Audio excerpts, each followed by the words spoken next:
সার্থক জনম। কবি শুভ দাশগুপ্ত। যে ছেলেটা চায়ের দোকানে এঁটো কাপ ধুচ্ছে রাস্তার ধারে, তাকে ডাকুন।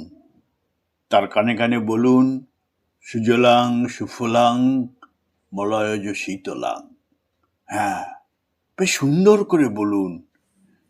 যে মেয়েটা চাকরির নাম করে বনগাঁ কিংবা চাকদা থেকে রোজ সকালের ট্রেনে সেজে গুজে শহরে আসছে শরীর বেচে চাল ডাল নুন কিনতে, তাকে ডাকুন।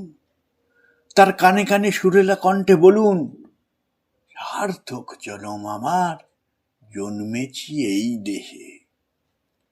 যে ছেলেটি লটারির টিকিট নিয়ে দরজায় দরজায় ঘুরছে আর বলছে, বিশ্বাস করুন আমি ভদ্রলোক, আজ 10 বছর হলো আমার কারখানা বন্ধ, লক আউট, তাকে ডাকুন।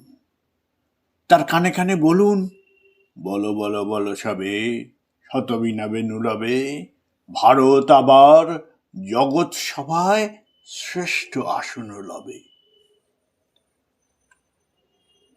রাতের আকাশ কাঁপিয়ে অজোর ধারায় বৃষ্টি নামলে যে মা আজ লন্ডন রাতে টালির ঘরে দরজায় ঠায় দাঁড়িয়ে থাকেন তার খোকন ফিরে আসবে বলে, যে খোকনকে এমনই এক বর্ষার উন্মত্ত রাতে কালো গাড়ির পুলিশ ডেকে নিয়ে গিয়েছিল। আর বড়নগরের রাস্তায় ভোরের ঘুম ভাঙা কুকুর প্রথম দেখেছিল যার গলিবিদ্ধ রক্তাক্ত লাশ, সেই মাকে ডাকুন। তার কানে কানে বলুন, হাম বুলবুলি হ্যায় ইসকি ये गुलिस्तां हमारा, सारे जहां हमारा।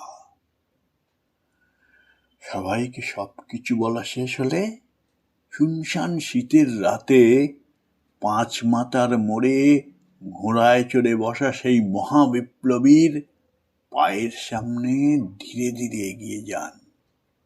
ফাঁকা রাস্তায় রাতের বাতাসে কান পাতুন, শুনতে পাবেন এই বিপ্লবী পুরুষের বজ্রকণ্ঠ। আমি তোমাদের কাছে রক্ত চেয়েছিলাম তোমাদের স্বাধীনতা এনে দেব বলে, আমি পারিনি, কিন্তু আমি আমার সমস্ত জীবন উৎসর্গ করেছি। আর তোমরা